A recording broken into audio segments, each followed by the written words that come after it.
I agree with just about everything he said. The only thing I disagreed with him was when he said, we'll be better prepared for the next game. I can guarantee that. He can't guarantee that because they should have been that prepared for this game. He obviously thought they would be going into it, and they weren't. So outside of that, he was right on the money. He was right to take blame on himself. Steph and Draymond, as the leaders of the team, deserve some blame as well, as do the young kids, of course, who were playing. Look, when you consider the context of this game and what was at stake, all right, you're trying to get the tiebreaker against a team you theoretically could battle for the 6th seed in Dallas. It's a team that's owned you for the last 2 seasons. It's a team that just is playing the second night of a back-to-back. You have your 3 best players, Steph, Draymond, and Andrew Wiggins. You're at home. When you consider all of that, and it is worse. I forgot some stuff. You trailed by 43 at one point. You gave up a 28-0 run. You consider all of that. Yeah. And it is worse than the 53-point loss to Toronto earlier in the season because Steph and Draymond didn't play in that game. So this was the worst loss of the season and at the worst time. So the only good things are these. One, they came out of that Toronto loss and went on a nice little run of wins. Their next 6 games are against teams with losing records, although Minnesota's all of a sudden playing good basketball. And finally, this will put to rest the notion that Steph, as a 9th or 10th seed, was going to win the MVP. So those are the only silver linings to this. That's right. And listen, Steph was the only Warrior that showed up at all last night. Draymond Green, the greatest defender in the history of basketball, if you haven't heard that, ask him, didn't really do his part. I think he took 1 shot and was part of a defense that allowed 133 points to be scored. But here's the problem, Wilds. We have heard about teams that believe they can flip the switch, right? And that's usually like a team that's coasting in the regular season and in the playoffs is going to flip the switch and become a championship caliber. The Warriors, under Kerr, have tried to have it both ways this year. And you brought it up before the show, so I don't want to step on what you're going to say, but it leads me to the bigger point, which is when Steve Kerr said back in February, we're not going to chase wins. And the end of that quote was, listen, we believe we can compete for championships in the years down the road. Well, when that is what you're telling your team 6 weeks into the season, that this year we're going to try to be good, we're going to try to make the playoffs, but since we can't win the title this year, how much does it really matter? It is hard 3 months later to convince your team this is a really big game. Because to me, the messaging from Golden State has been for the last 2 years, there are no big games. Because we are a steak and lobster tail franchise, and right now we're being served some really good sandwich meat, and that's not. What's the point of that? What's the point? So everybody loves Kerr, but some of this is that he has made it clear that even though they have Steph and the greatest defensive player ever, and an all-time great 4th option, according to Chris Broussard and Andrew Wiggins, and the number 2 pick of the draft, Weissman, when he was healthy, we can't win the title. Steph Curry's the 15th greatest player ever, but we can't win the title, so what's the point? And so, yeah, it's hard in the stretch run for Wilds for guys to lock in, because what's the point?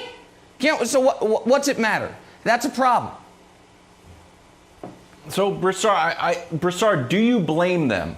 Because the corpse of the Warriors dynasty that we see out there that teams love to beat up on and love to take shots at and we've heard quotes through the year that it's like, they're getting us back for what we did to them. This is not the same Warriors. And I think Nick brings up a good point that if you've been to the top of the mountain, if you've won the championship, if you've been a dynasty, if you've won 70+ games, the idea of having the juice of fighting for the play-in game, like Draymond said, it's just not there. And I know Steve Kerr's like, it's my fault that I didn't have the guys up. Like, give me a break. The self-flagellation of Steve Kerr. Like, Steve Kerr, you don't play for the Bulls or the Spurs anymore. Your job, you don't put on a jersey, fire people up, make some shots while there's a 28-0 run.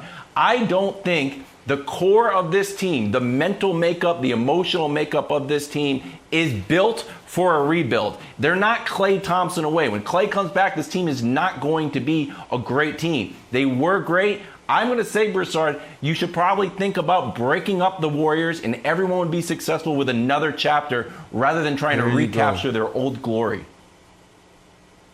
Well, look, I've said this about Steph. He's under contract for next season.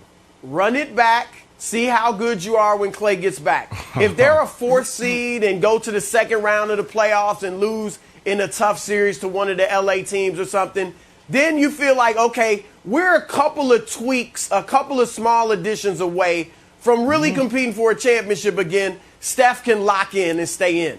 But if they end up being a 7th or 8th seed or in the play-in again and they lose in the first round, then I think Steph should look elsewhere. Now, I'm not buying that because you won championships, you can't compete.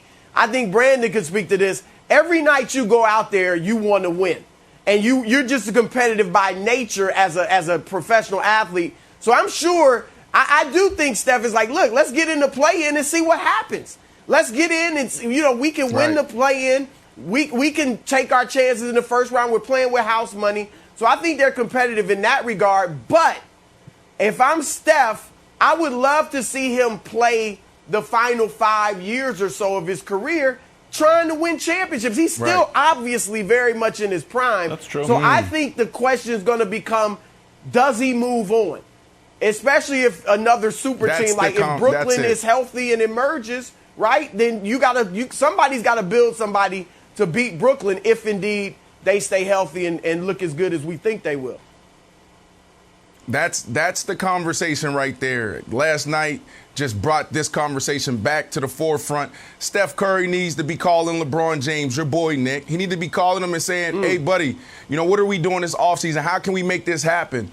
Look, if you've been watching all year, this shouldn't be a shocker, right? Like when Klay Thompson went down, everybody said, oh, it's over. Can Steph even lead the way? No, he can't. You just named the top 3 players. You said Steph Curry, Draymond, and Wiggins. That's their best 3 players. So, of course, they're going to be losing. They had one respectable run this year, and then they had the month of April, which really was just Steph's month where he just went insane. Outside of that, they are exactly what their records say they are. They're not a good team. So Steph Curry is the bigger conversation, Nick, where he needs to be looking at, what, I have a lot of juice. I'm maybe at the end of my prime or, right there in my prime. So, is there a situation that's better for me? I know you love, the Bay Area. You're entrenched in the community there, in the business community as well. But, man, we want to see Steph Curry on the big stage, and I don't see that happening in the Bay, moving forward.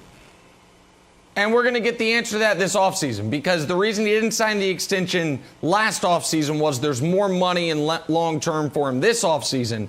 But if he doesn't sign the 4 years, $200 million they can offer him this offseason, then the Steph Curry watch begins. But I just want to say one more thing about where they're at. Like, I understood last year, KD leaves, Klay is going to be gone all year, then Steph breaks his hand, and they're like, you know what, screw it. There's a good chance to get a top pick. Our guys, after 5 straight trips to the finals, need some rest anyway. Let's reset. But that's not this year. To me, the Warriors this year are a snobbish team. It's somebody who, what's a good example? It's like somebody that talks down on Outback Steakhouse. Let me tell you something about Outback Steakhouse. It's delicious. It's awesome. Sides are great. The steaks are great. Now, is it Capitol Grill? No, but it's really good. And you've got the Warriors who are like, a 500 team, and we're going to be the 7 seed. What's the point of that? Meanwhile, a team like Minnesota is like, they're not at Outback. They're at the food kitchen. And they're like, man, please let us come there. Bring us with you once. And I think you got fans of a lot of teams that are saying, y'all got spoiled by the run. And because of that, you can't appreciate what you currently have, which is a top 5 player in the league in his prime, and you're going to make the playoffs. And I just think it's unbecoming as a whole that this year they haven't been able to lock in, because guess what? I think they could throw a scare into Utah if they were locked in, But Jenna, they're clearly not locked in. Thanks for watching. Subscribe here to get the latest from the show. Also, be sure to check out more of the best clips from First Things First, or go watch a few segments from our other shows on FS1.